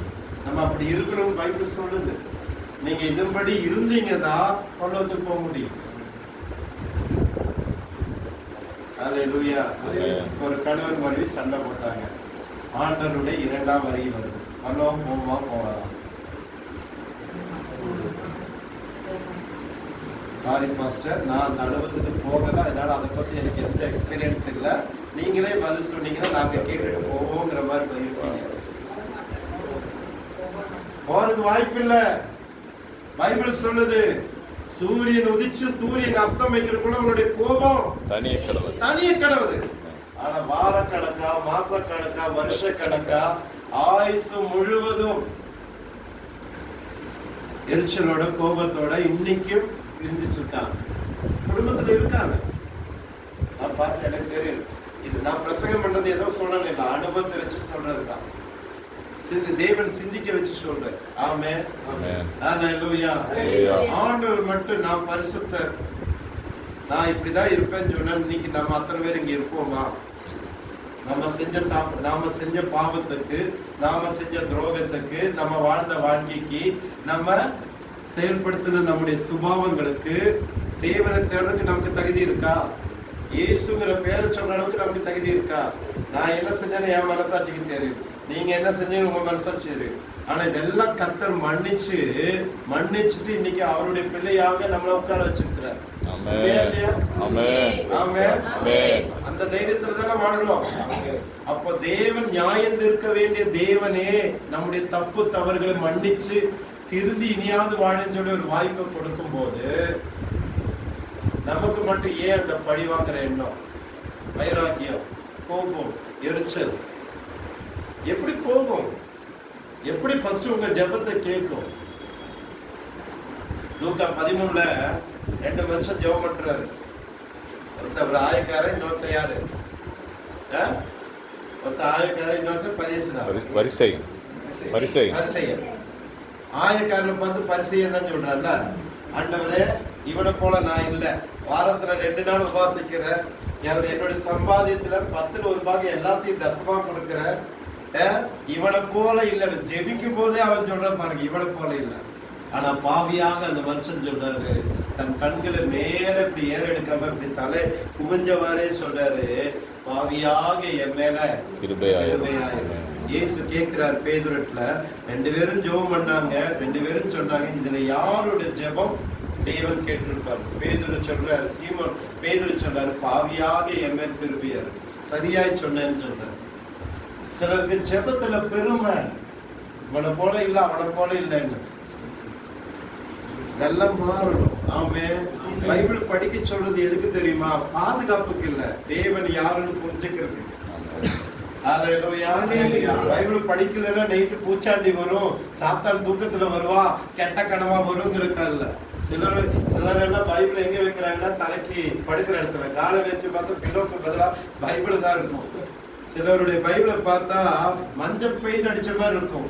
இதெல்லாம் புதுசா ஒரு பிரிண்டிங் பார்த்தா ஒண்ணும் இல்ல, தலையில இருக்கிற அழுக்கெல்லாம் எண்ணெயெல்லாம் அந்த பைபிள உருண்டு பரண்டு, காலையில் பார்த்தா ஒயிட்டா இருக்கிறது எல்லோவா இருக்கு. அவங்களை பொறுத்த வரைக்கும் பைபிள் எதுக்குன்னா பாதுகாப்புக்கு. உண்மைதான், இல்லைன்னு சொல்லல. ஆனா பைபிள் இருக்கிற வார்த்தை உள்ள இருந்தா நீ பாதுகாப்பா இருக்க. அப்ப தேவனை தேட தேட நமக்கு என்ன வேணும் தெரியுமா? பொறுமை வேணும், மன்னிக்கிற சுபாவம் வேணும், விட்டு கொடுக்கிற சுபாவம் வேணும், நேசிக்கிற எண்ணம் வேணும். ஆமென். ஹalleluya. ஆமென். ஹalleluya. போன வாரம் என்ன பிரசங்கம் பண்ண? விசுவாசம். எதை பைபிள் சொல்லுது? மறந்துருன்னு சொல்றதெல்லாம் மறக்கிறது இல்ல. எது மறக்காதேன்னு சொல்றியோ அதுதான் மறந்துடும். புரியுதா?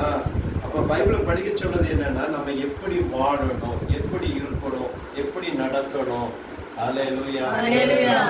ஆமென் ஹalleluya. எனக்கு பிரசங்கம் பண்ண தெரியும், அற்புதம் அற்புதம் அற்புதம் சொல்லிட்டு போலாம். ஆனா உங்களை அத்தனை பேரையும் பரலோகத்துக்கு கொண்டு போய் சேர்க்கிற வரைக்கும் எனக்கு பொறுப்பு இருக்கு. உங்களோட அத்தனை பேருடைய ஆத்மாவுக்கு நான் உத்தரவாதம். இந்த நாள் பரலோகத்துல ரெக்கார்ட் ஆயிட்டு இருக்கும். புதன்கிழமை நீங்க இங்க வந்தீங்கன்னா, புதன்கிழமை ஈவினிங் இங்க பிரேயருக்கு நீங்க வர்றதுனால உங்க ஆத்மாவுக்கு நான் தான் உத்தரவாதம். பைபிள் சொல்லுது, உங்களை நடத்துகிறவங்க உங்க ஆத்மாவுக்கு உத்தரவாதம் சொல்லி. இன்னைக்கு அந்த பொறுப்புல நிறைவேற இல்ல, அந்த பொறுப்புல நிறைவேற இல்ல. ஆனா அந்த பொறுப்புல நான் இருக்கணும்னு நான் விரும்புறேன். தேவனை ஏமாற்ற முடியாது. ஹalleluya ஆமென். அப்போ குழந்தைகளை போல மறப்போம், மன்னிப்போம், நேசிங்க. ஆமென் ஹalleluya. கபடற்றா இருங்க, உள்ளது உள்ளபடியே சொல்லுங்க, உள்ளது உள்ளபடியே சொல்லுங்க. ஆமென். ஒரு ஊழியக்காரர் சொன்னார் ஒரு நாள், பாருங்க உண்மையை சொல்றேன், அது உங்களுக்கு உதாரணம் சொல்றேன். ஒரு ஊழியக்காரர் என்ன பண்ணாரு, அவர் வழக்கமா ஜெபம் பண்ற டைம், ஜெபம் பண்ணிட்டே இருக்கும்போது, கவனிங்க, ஜெபம் பண்ணிட்டே இருக்கும்போது ஒரு என்னது பரதா போட்டுட்டு இந்த 2 கண்ணும் மட்டும் பார்த்துட்டு ஒரு லேடி அவருடைய வீட்டுக்கு முன்னாடி வந்து நிக்கிறார். இவரை யோசிக்கிறாரு, இவங்களுக்கு நமக்கு சம்பந்தமே இல்லையே, இந்த அம்மா எதுக்கு வந்து நிக்குது, ஒருவேளை ரட்சிப்புக்குள்ள நடத்த சொல்றாரா, இல்ல இந்த மாதிரி உள்ள ஆட்கள் இனிமேல் வர போறாரா அப்படின்னு எல்லாம் யோசிக்கிறாரு. சரி என்ன ஆச்சுன்னு தெரியல. இவர் என்ன பண்ணிட்டாரு, சரி முடிஞ்சிட்டு கொஞ்சம் சொல்லி அந்த பீராவில துணியெல்லாம் கசகசான்னு போட்டிருக்கு. சரி கொஞ்சம் டைம் இருக்கு, நம்ம இதெல்லாம் கொஞ்சம் ஒடுக்கி வைப்போம், அந்த ஒழுக்கமா அடிக்க கொடுப்பது கூட தான் மனைவியோட சேலைகள் எல்லாம் அப்படியே அடிக்க கொடுக்குறாரு. அதுல ஒரு கலர் சேலை, எக்ஸ்ட்ரா ஒரு சேலை பார்த்தாரு. இதை கேட்கிறாரு, என்ன கேட்கிறாங்க, இந்த சேலை எப்படி? இப்ப அந்த ஊழியக்காரனுடைய மனைவி உருட்டும் பெரட்டும் பண்ணுது. இது நீங்க சென்னைக்கு போகும்போது, பெங்களூர் போகும்போது, நீங்க அங்க போகும்போது அந்த சிஸ்டர் இந்த சிஸ்டர் உருட்டிட்டு இருக்கு. ஏன்னா அவருக்கு நல்லா தெரியுது, நான் வாங்கி தரல, இது ஏதோ வந்திருக்கு அப்படின்னு. இப்படி சொல்லிட்டே இருக்கும்போது அந்த சிஸ்டர் அப்படியே வர்றாரு. பிரேயர்ல பார்த்த தரிசனம் பார்த்த சிஸ்டர் அப்படியே வந்து நிக்கிறாரு. நீங்க யாருங்க? இல்லைங்க, உங்க மனைவி எங்கிட்ட ஒரு இன்ஸ்டால்மெண்ட் சேலை ஒன்று வாங்கியிருக்காங்க, நான் 2 வாரமா வரல, 2 வாரமா அந்த டியூ காசு வாங்கிட்டு வரல, இன்னைக்கு நேற்றுக்கு தான் ஊர்ல இருந்து வந்தேன், சரி இன்னைக்கு இருந்து அது வாங்கிட்டு போலான்னு வந்திருக்கு. சரி எவ்வளவு தரணும்னு, எவ்வளவு, அது மொத்தமா கொடுத்துருவேன் திரும்பிப்பாரு. அப்ப இப்ப அவர் ஊழியக்காரங்க வந்து அவர் மனைவிட்ட கேட்கிறாரு, எங்கிட்ட உண்மையை நீ சொல்லல, சொன்னா நீங்க திட்டுவீங்கல்ல, நானும் 1 2 வச்சிருக்கேன் பாருங்க, பூரா என்னோடதுதான், இதை வச்சே நான் திட்டுவீங்கல்ல, அதனாலதான். அப்ப அந்த மனைவி, ஊழியக்காரோட மனைவி அவருக்கு தெரியக்கூடாதுன்னு. ஆனா கொஞ்சம் யோசிச்சு பாருங்க, தேவன் இது எதுக்கு அவருக்கு சொல்லணும்? ஐசியூல எத்தனை பேர் இருக்காங்க தெரியுமா? இப்போவா அப்போவான்னு நல்லா யோசிச்சு பாருங்க. ஐசியூல, ஹாஸ்பிட்டல் ஐசியூல இப்போவா அப்போவான்னு எத்தனை பேர் இருக்காங்க இல்லையா? ஒருத்தர் வந்து தேவைக்கு கஷ்டப்படுறாங்க. இதெல்லாம் ஒரு மேட்டரா? இதெல்லாம் தேவன் சொல்லணும்னு அவசியமா இருக்கா? கொஞ்சம் நான் அப்படிதான் சொல்ல வரேன். இதெல்லாம் இந்த ஊழியக்காரனுக்கு தான் மனைவி இப்படி செய்யறாங்கிறது தேவன் சொல்ல வேண்டிய அவசியம் இருக்கா? அப்ப தேவன் இந்த விஷயத்துல எப்படி இருக்கு? நீங்கள் கணவன் மனைவி உங்களுக்குள்ள ஒளிவு மரம் இருக்கக்கூடாது. அது எப்படி அந்த ஊழியக்காரன் சொன்ன, மகனே என் வார்த்தைக்கு மாத்திரம் இல்ல, உன் சொந்த குடும்பத்துல என்ன நடக்குதுன்னு உனக்கு தெரியலன்னா உன் குடும்பம் நடத்த முடியாது. ஆண்டவர் வெளிப்படுத்திட்டார். யோசிச்சு பாருங்க. சில விஷயங்கள் தேவன் நமக்கு சொல்லும் போது இதெல்லாம் ஒரு மேட்டரா, இதெல்லாம் ஒரு விஷயமா, இதெல்லாம் ஆண்டவர் சொல்லணும். ஆனா அதுல இருக்கிற சிக்கல் பிரச்சனை அதெல்லாம் நீங்க சிந்திக்கணும். ஆமே, மறைச்சிட்டாங்க பாருங்க. கபடு மறைக்கிறதுக்கு பேர் என்ன? கபடு, மறைக்கிறது, சொல்லக்கூடாது, வைக்க கூடாதுன்னு சொல்லி. ஆனா நீங்க உண்மையா இருங்க.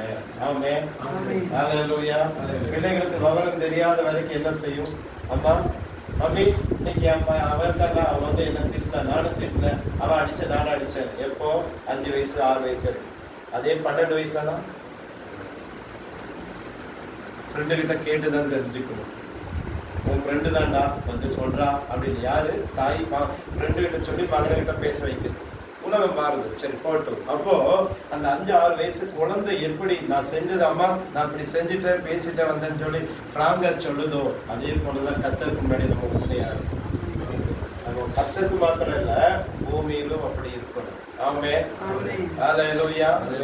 ஏமாறவும் கூடாது, அதே சமயத்துல ஏமாற்றப்படவும் கூடாது. ஆமே, நீங்க ஏமாறவும் கூடாது, அதே சமயத்துல நீங்க என்ன சொல்றது, ஏமாற்றவும் கூடாது. ஆமென். ஹalleluya. ஒரு நாள் இவங்க தான் சொன்னாங்க, ஞாபகத்துக்கு வரனால சொல்றேன், எது பிளானிங் இல்ல சரியா? எந்த பிரசங்கத்துல உங்களை ஒரு உதாரணம் வைக்கணுங்கிறது பிளானிங் எல்லாம் கிடையாது. ஞாபகத்துக்கு வரும்போது சொல்றேன், ஒரு 4 கிலோ உருளைக்கிழங்கு வாங்கினாங்க. 4 கிலோ உருளைக்கிழங்கு வாங்கினாங்க பொரியல் வைக்கலான்னு. அதை கிளீன் பண்ணுற நேரத்தில் ஒரு உருளைக்கிழங்கு கொஞ்சம் கேடா இருந்திருக்கு. டக்குன்னு என்ன வார்த்தை விடும் பாருங்க, அந்த கடைக்கார என்னை ஏமாத்திட்டாங்க. நான் சொன்னேன், கடைக்கார ஏமாத்துற, நீதான் ஏமாந்த, நீ காசு கொடுத்து வாங்குற, பார்த்து பொறுக்கி நிதானமா எடுத்துருக்கணும். அவரு இதுதான் எடுக்கணும்னு சொல்லல, நீ பார்த்து எடுத்துருக்கணும். அடுத்தவங்க மேல நம்ம ஒரு குறை சொல்றது ஈஸியா இருக்கு. என் தப்ப நான் ஒத்துக்கவே மாட்டேன். மறைக்கிறது இதுக்கு மட்டும்தான் சரியா? இதெல்லாம் தான் ஆண்டவர் மாத்த சொல்றாரு. ஆமென். ஹalleluya. ஏன் இது சொல்றாங்கன்னா, எல்லாத்துலயுமே நம்ம கரெக்டா இருக்கும். ஊழியம் செய்யறதுல, ஜெபம் பண்றதுல, பைபிள் படிக்கிறதுல, ஆலயத்துக்கு போறதுல, கொடுக்கறதுல, வாங்கல எல்லாம் கரெக்டா இருக்கும். ஆனா இந்த சுபாவத்துல தான் நிறைய நேரத்துல மாட்டோம். கரெக்ட். ஏன் கேட்டேன்னா, ஏன் இது ஒரு விழிப்புணர்வா நான் உங்களுக்கு சொல்லி தரேன்னா, எப்போ ஆண்டவர் வர நமக்கு டேட் போட்டு டைம் போட்டு சொல்லிட்டு போகல. எனி டைம் வரலாம். அவர் எப்போ வந்தாலும் நம்ம ரெடியா தான் இருக்கணும். அப்ப இந்த சின்ன சின்ன சுபாவத்துல போக முடியலன்னு வைங்களேன். ஒரு எக்ஸாம்பிள் சொல்றேன், ஸ்தோத்திரம் பாருங்க. 10 மாசம் சுமக்கிற ஒரு குழந்தை, இன்னும் கொஞ்ச நேரத்துல அந்த குழந்தையோட முகத்தை நான் பார்க்க போற நேரத்துல அபஸ்தூலமாக அது இறந்து பிறக்குதுன்னு வைங்க. அப்ப அந்த 10 மாசம் சுமந்தது தூக்க இல்லாம, வாய்க்கு பிடிச்சி சாப்பிட முடியாம, வாமிட் ஆகி, கஷ்டப்பட்டு இன்ஜெக்ஷன் போட்டு எவ்வளோ தியாகம் பண்ணி ஒரு பிள்ளை பேத்துடும். அது அத்தனை என்ன ஆச்சு? வீணா போயிடுச்சு. அதே மாதிரி தான். அப்ப ஆண்டவர் வருகையில நாம ஆண்டவருக்குள்ள போகலைன்னு வைங்களேன், இவ்வளவு நேரம் அவருக்காய் நம்ம காத்திருந்த நாட்கள் வீணா போயிடும். அப்ப 2வது சரியா? 3வது பரலோகம் போறதுக்கு நம்ம எப்படி இருக்கணுமா? மத்தேயு 5ஆம் அதிகாரம் 16ஆம் வசனம் படிங்க. மத்தேயு 5:16. மத்தேயு 5:16. நீங்கள் உலகத்துக்கு வெளிச்சமாய் இருக்கிறீர்கள். மலையின் மேல் இருக்கிற பட்டணம் மறைந்திருக்க மாட்டாது. ஹalleluya. மத்தேயு 5:16. பரலோகத்தில் இருக்கிற உங்கள் பிதாவை மகிமைப்படுத்தும்படி உங்கள் வெளிச்சம் அவர்கள் முன்பாக பிரகாசிக்கிறது. ஆமென். மத்தேயு 5:16. மறுபடியும் படிங்க. இவ்விதமாய் மனுஷர் உங்கள் நற்கிரியைகளை கண்டு. போதும். எதை கண்டு? நற்கிரியைகள். ஆமென். நற்கிரியைகள்னா என்ன? நல்ல நடத்தை. ஆமென். நற்கிரியைகளை கண்டு என்ன செய்யணுமா? பிதாவை மகிமைப்படுத்தணும். படிங்க. பிதாவை மகிமைப்படுத்தணும். பரலோகத்தில் இருக்கிற உங்கள் பிதாவை மகிமைப்படுத்தும்படி. ஆமென். பரலோகத்தில் இருக்கிற உங்க பிதாவை மகிமைப்படுத்தும்படி. ஆமென். அப்ப நம்முடைய செயல்பாடுக்கு கரெக்டா இருக்கணும், நற்கிரியைகளா இருக்கணும். சரியா? பேசுறதுல இருந்து, நடக்கிறதுல இருந்து, பழகிறதுல இருந்து, எல்லாத்துல இருந்து. ஆமென். இந்த நற்கிரியைகள் ரொம்ப முக்கியம். நான் ஃபர்ஸ்டா ஸ்ரீலங்கா போனேன். சரியா? எனக்கு அதுக்கு முன்னாடி அனுபவம் இல்லை. ஒருத்தர் தான் என்னை கைட் பண்ணாங்க. அவங்க சொல்ல வச்சுதான் நான் போனேன். அப்போ அந்த இமிகிரேஷன்ல போய் நிற்கிறேன். அந்த இமிகிரேஷன்ல போய் நிற்கிறேன். நின்றுட்டு உடனே அந்த ஃபீட்பேக்குன்னு ஒரு ஃபார்ம் தருவாங்க, நீங்க என்ன விஷயமா போறீங்கன்னு சொல்லி. அதுல நான் தெரியாம என்ன பண்றேன்னா செல்ஃப் எம்ப்ளாய்மெண்ட்னு சொல்லி பண்ணிட்டேன். சரியா? செல்ஃப் எம்ப்ளாய்மெண்ட்னு சொல்லி போட்டுட்டேன். இப்போ அதை வச்சு அவர் என்கிட்ட என்கொயரி பண்றாரு, நீங்க பிசினஸ் பண்ண போறீங்களா, இதை பண்ண. ஆனா நான் வச்சுக்கிற விசாவுக்கு 1 month தான், டூரிஸ்ட் விசா தான். அதை வச்சு அங்கே போய் வேலை செய்ய முடியாது. இதெல்லாம் எனக்கு தெரியாது. சொல்லிட்டு போயிட்டு இதெல்லாம் பண்ணிட்டு கடைசியில் கொடான்னு படந்துச்சு. கடைசியில் என்னுடைய அந்த ட்ராலி லக்கேஜ் எல்லாமே ஃப்ளைட்டில் ஏற்றிட்டாங்க. என் மேலே அவங்களுக்கு என்ன டவுட்னு சொன்னால், அந்த ஃப்ளைட்லேருந்து அந்த ட்ராலி என்னுடைய லக்கேஜ் எல்லாம் எடுத்து கொண்டு வந்து வச்சு எல்லாத்தையும் பிரித்து மேய்ஞ்சிட்டாங்க. கடைசியில் என் பேக்கில் தோளில் போகிற அந்த ஹேண்ட் லக்கேஜ் பேக்கு அதில் பிடிச்சி பார்த்தா அதில் ஒரு லிஸ்ட் இருந்துச்சு. இந்த தேதியில் எந்த சர்ச்சு, இத்தனை மணி, ஒவ்வொரு வாரம் எந்தெந்த சர்ச்சுக்கு ப்ரோக்ராம் என்னன்னு சொல்லி ப்ரோக்ராம் போட்ட லிஸ்ட் இருந்துச்சு. படித்து பார்த்துட்டு, பாஸ்டர் ஏன் சார் அப்படின்னு கேட்டார். ஏன் சார் போய் சொல்கிறீங்க, நீங்கள் உள்ள சொல்லியிருக்கலாமே. பாஸ்டர்னு சொன்னால் நாங்கள் விட மாட்டோமா சொல்லிட்டு சொன்னார். நீங்கள் பொய் சொல்லலாமான்னு கேட்டுச்சு. அது உண்மைக்கு சொல்கிற செருப்பு கட்டி கடல் அடிச்ச மாதிரி இருந்துச்சு. அவர் கேட்ட கேள்வி பாருங்க, நீங்க பாஸ்டர் தானே, பொய் சொல்லலாமா? உங்க வேலை எவ்வளவு மரியாதை நாங்க வச்சிருக்கிறோம், வேற என்ன பண்ண முடியும்? நான் உடனே சொல்றேன், சார் என் பாஸ்போர்ட் பாருங்க ஃப்ரெஷ்ஷா இருக்கு, இப்பதான் வர்றேன். என்ன வேற ஒருத்தர் தான் என்ன கைட் பண்ணாங்க. அவங்க என்ன சொன்னாங்கன்னா, நீங்க பாஸ்டர்னு சொன்னா உங்களை அந்த தேசம் ஸ்ரீலங்காவுக்கு அனுப்ப மாட்டாங்க, அப்படியே உங்க வீட்டுக்கு அனுப்பிவிடுன்னு சொன்னாங்க. அந்த பயத்துல தான் நான் இது சொன்னேன். 1000 சொல்லட்டும் சார், நீங்க உண்மையை சொல்லணுமா வேண்டாமா? அப்போ யோசிச்சு பாருங்க, நற்கிரி இயேசு சொன்ன ஒரே வார்த்தை என்னவா? உள்ளது. ஆனா நம்ம முன்னோர்கள் சொல்லி கொடுத்தது என்ன? 1000 பொய் சொல்லி ஒரு கல்யாணம் பண்ணலாம். உண்மைக்கு அப்படிதான் நடக்குது. இந்த பொண்ணு ரட்சிக்கப்பட்டவ, அபிஷேகம் பண்ணப்பட்டவ, தீர்க்கசனம் வரைக்கும் கத்தரோடு கூட உறவாடு, இயேசுவே பக்கத்துல வந்து உட்காருன்னு சொல்லிதான் கல்யாணம் பண்ணி வைக்குது. கல்யாணத்துக்கு அப்புறம் பார்த்தா பைபிள் படிக்கவே தெரியல, ஜெபம் பண்ணவே தெரியல, ஆராதிக்கவே தெரியல, பாட்டு பாட தெரியல. ஆனா சாட்சி எப்படி கொடுக்குது? நல்ல சூப்பர் பொண்ணு. இன்னைக்கு வந்து சாயங்காலம் வந்தது அப்படிதானுமா? கரெக்டா? அந்த பொண்ணு அந்த ஆவி வாதாடுது. அப்பவே என்னால இவனை எனக்கு பிடிக்கவே இல்லை நான் சொன்னேன். இவன் இருக்காரு, அந்த பையனோட அம்மாவை கை நீட்டி திட்டிருச்சு. ரட்சிக்கப்பட்ட பொண்ணுன்னு சொல்லி கல்யாணம் பண்ணி வச்சா அது கேரக்டர் வாய்ஸ் சரியில்லை. அப்ப பொய் இது ஆண்டவர் சொல்ல பாருங்க, நற்கிரிகள் வெளியே தெரியணும். ஆமே, என்ன நற்கிரிகள் பாருங்க, மத்தேயு 5:45 வாசிச்சீங்கன்னா ஸ்தோத்திரம். நீங்கள் பரலோகத்தில் இருக்கிற உங்கள் பிதாவுக்கு புத்திரராய் இருப்பீர்கள். முந்தின வசனம் படிங்க.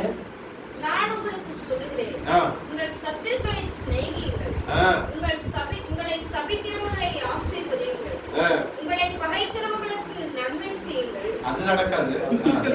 உங்களை நிந்திக்கிறவர்களுக்காகவும் உங்களை துன்பப்படுத்துகிறவர்களுக்காகவும் ஜெபம் பண்ணுங்கள்.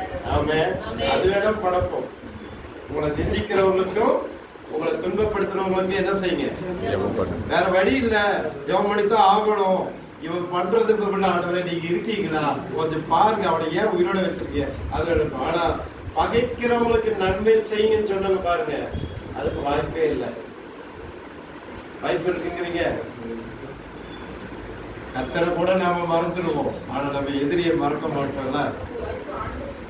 ஆனா ஆண்டவர் சொல்றாரு பாருங்க. ஆமென். அவருக்கு நல்ல, அவருக்கு பாருங்க, இதெல்லாம் தான் தீர்க்கதரிசனம். உங்களை பகைக்கிறவங்களுக்கு நன்மை செய்யுங்க. ஹல்லேலூயா, ஹல்லேலூயா, ஆமென், ஸ்தோத்திரம், ஆமென். உங்களை யார் பகைச்சாலும் நன்மை செய்யுங்க. ஆமென், ஆமென். யோபு அப்படிதான் செஞ்சார் பாத்தீங்களா? முடிக்கிற யோபு 42 வாசிப்பாங்க. ஆண்டவர் சொன்னாரு, என் தாசனாகிய யோபு பேசினது போல நீங்க நிதானமாய் பேசுறது. என் தாசனாகிய யோபு இவ்வளவு பெரிய உபத்திரவத்துல நிதானமா பேசுறாரு, ஆனா நீங்க அப்படி பேசுற. இப்ப என் தாசனாகிய யோபுடைய முகத்தை நான் பார்க்கிறேன். யோபு உங்களுக்காக ஜெபம் பண்ணா நான் இறங்குறேன். யோபு என்ன பண்ணாரு? சிநேகிதனுக்காக ஜெபம் பண்ணாரு. ஜெபம் பண்ணாருல, அதனால கர்த்தர் என்ன யோபுடைய சிறையிருப்பை மாற்றினார். ஆமென், ஹல்லேலூயா. நற்கிரியைகள்ங்கிறது பான் கொடுக்கிறது இல்ல, அவங்களுக்காக ஜெபம் பண்ணுங்க, அவங்க முன்னாடி செயல்படுங்க. ஆமென், ஹல்லேலூயா. பைபிள்ல துர்கால்னு ஒருத்தி இருக்கிறார், துர்கால்னு ஒருத்தி. ஆமென். அவன் மரிச்சு போயிட்டான். பைபிள் நேரம் இல்லைன்னு நம்ம படிக்க வைக்கல. துர்கால் அப்படின்னு ஒருத்தி, அவன் மரிச்சுட்டான். ஆனா அவளுக்காக அழுதது அந்த ஜனங்கள் அத்தனை பேர் அழுதார். ஐயோ துர்காலே நீ மரிச்சு போயிட்டேன்னு சொல்லி அழுகிறார்.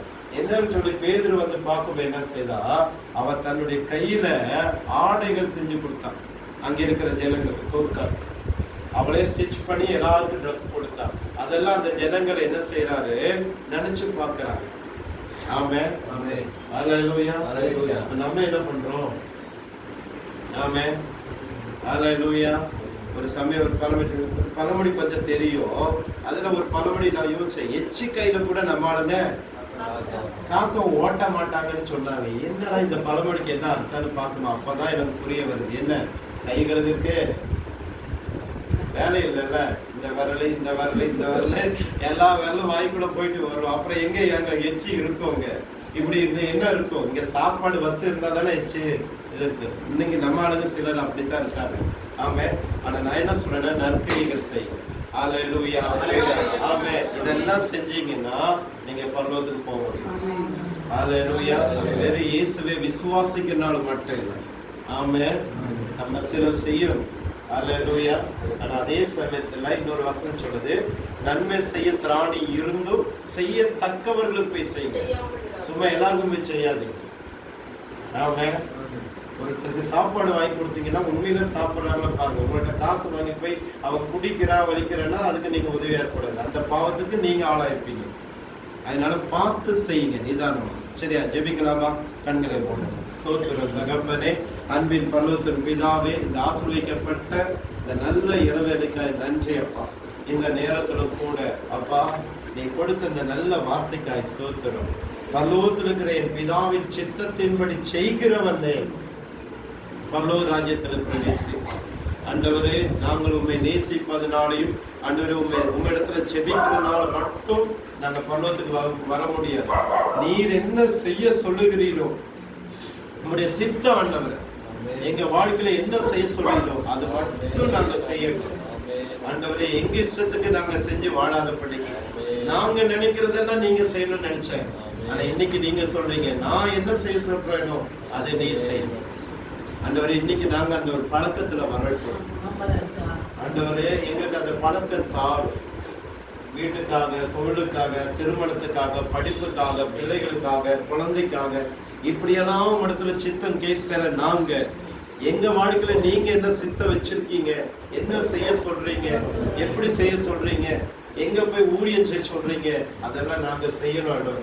உடைய கிருபைத்தாரும். முதல்ல. ரெண்டாவது தகப்பனே, ஸ்தோத்திரப்பா. அப்பா, நாங்க அந்த நற்கிரியைகளை செய்யறதுக்கு உதவி செய்யும். தடைகள் எல்லாம் நீக்கி போடும் அப்பா. ஸ்தோத்திரம் அப்பா. ரெண்டாவது, எங்க வாழ்க்கையில அற்புதங்கள் நடக்கிறதுக்கு ஆண்டவரே, பரலோகம் வர்றதுக்கு ஆண்டவரே அப்பா, நாங்க மனம் திரும்ப பிள்ளைகளை போல மனம் திரும்ப உதவி செய்யும். எந்த தப்பு செஞ்சாலும் அது ஒத்துக்கிட்டு உங்களோட சமூகத்துல வந்து மனம் திரும்ப எங்களுக்கு உதவி செய்யும். நாங்க மனிதர்களுக்கா உண்மை போல 100% எப்பவுமே பரிசுத்தமா இருக்க முடியுமான்னு கேட்ட முடியாதுப்பா. நாங்க பலவீனம் உள்ளவர்கள். சந்தர்ப்ப சூழ்நிலை ஒரு சில நேரத்துல சில பாவங்கள் செய்ய வைக்கிது. ஆனா அதை நீங்க எனக்கு கண்டிச்சு உணர்த்தும் போது அது தப்பு, இது தவறு, இது செய்யாத, இப்படி பண்ணாதுன்னு எங்களுக்கு யாரோ ஒரு ஊழியக்காரனை வச்சு உணர்த்தும் போது, அல்லாட்ட உங்களுடைய பரிசுத்த வார்த்தைகள் பைபிள் படிக்கும் போது அந்த வசனத்தின் பிரகாரம் எங்களுக்கு நீங்க உணர்த்தும் போது அதை அப்படியே தாவீதை போல ஒத்துக்கொண்டு ஒரு சமூகத்துல வந்து நாங்க மனம் திரும்புற ஒரு பழக்கம் எங்களுக்கு தாரும். அதை நாங்க நியாயீகரிச்சு பேசாதபடி, அது எப்படி நடந்து அப்படி நடந்து நாங்க வாதாடாதபடிக்கு, தப்பு செஞ்சது ஒத்துக்கிட்டு நாங்க மனம் திரும்ப எங்களுக்கு உதவி செய்யணும். இரண்டாவது. மூணாவது, நீ கற்றுத்தந்த நற்கிரியைகள் ஆண்டவரே என்ன செய்ய சொல்றீங்களோ, மற்றவங்களுக்கு எதை செய்ய சொல்றீங்களோ அதை நாங்க செய்யறதுக்கு தயங்காதபடிக்கு, அதுக்கு நாங்க தகப்பனை எந்த விதத்திலும் அதை விட்டு ஒதுங்காதபடி, போய் இவனா இவளுக்கா அப்படின்னு சொல்லி ஒதுங்காதபடிக்கு ஆண்டவரே, அனனியா தீர்க்கதரிசி சவுலே நீ பவுலை அபிஷேகம் பண்ண சொல்லும் போது ஆண்டவரே இவனா இவனையா போய் தெரிந்து கொள்ற, ஐயோ இவன் எவ்வளவு பெரிய கொலைகாரன், எத்தனை பேரை கொன்னுட்டா, உண்மை நம்புற பிள்ளைகளை எத்தனை பேரை சிறையில் பிடிச்சு போய் அடிச்சுட்டா, ஸ்தேவான் சாவருக்கு காரணமே இந்த சவுலுதான் பவுலுதான். ஆனா அந்த அனனியா தீர்க்க சொல்லி இவனையா நீங்க அபிஷேகம் பண்ண சொல்றேன்னு சொல்லி கொஞ்சம் யோசிச்சா. சில நேரத்துல நாமளும் அப்படித்தான். சிலர் ஆண்டவர் சொல்ல எங்கிட்ட போய் பேசணும், இவங்கிட்டியா இவ்வளவுகிட்டியா, ஐயோ வாய்ப்பே இல்லை ஆண்டவர்ன்னு சொல்லி ஒதுக்குறோம். ஆனா இன்னைக்கு ஆண்டவர் சொல்றாரு, நான் உனக்கு சொல்றது அப்படியே நற்கிரியைகளை செய், நற்கிரியைகள் காணப்படும். நன்றி அப்பா, இந்த வார்த்தைகளின்படி எங்களோடு பேசுவதற்கு இன்னைக்கு சாட்சி சொன்ன ஒவ்வொருத்தருக்காய் ஸ்தோத்திரம். அருமையான ஐயா எங்க மத்தியில வந்து நல்ல ஒரு உயிருள்ள சாட்சியை கொடுத்ததுக்கு நன்றி. இனி இருக்கிற காலங்களெல்லாம் உமக்காக அவர் வாழட்டும். அல்லது அந்த பழையவைகள் எல்லாம் ஒழியட்டும். அல்லது நமக்கு எந்த சூழ்நிலையிலும் உண்மை விட்டு கொடுக்காதபடி ஆண்டவரே அவர் உமக்காக வாழ்ந்து சாட்சியா இருக்க உதவி செய்யும். சாட்சி சொன்ன ஜெசி ஆண்டவரே, புனிதா சிஸ்டர்காய் ஆண்டவரே, தனாக்காய் எல்லாருக்காய் ஸ்தோத்திரம். நடத்துங்க. தொடர்ந்து வந்தவங்க அத்தனை பேருடைய வாழ்க்கையில் சாட்சிகள் இருக்கட்டும். கிருபை தாரு. இன்னைக்கு எல்லாரையும் கூட்டி சேர்த்துனீங்க, அதுக்கு நன்றி அப்பா, கோடி நன்றி. தொடர்ந்து நம்முடைய கிருபை தயவு தாரு. இயேசுவின் நாமத்துல காட்சிக்கிறோம் நல்ல பிதாவே. ஆமென். ஆமென். அறிவிப்பு படிச்சோட எல்லா வாரம் புதன்கிழமையும்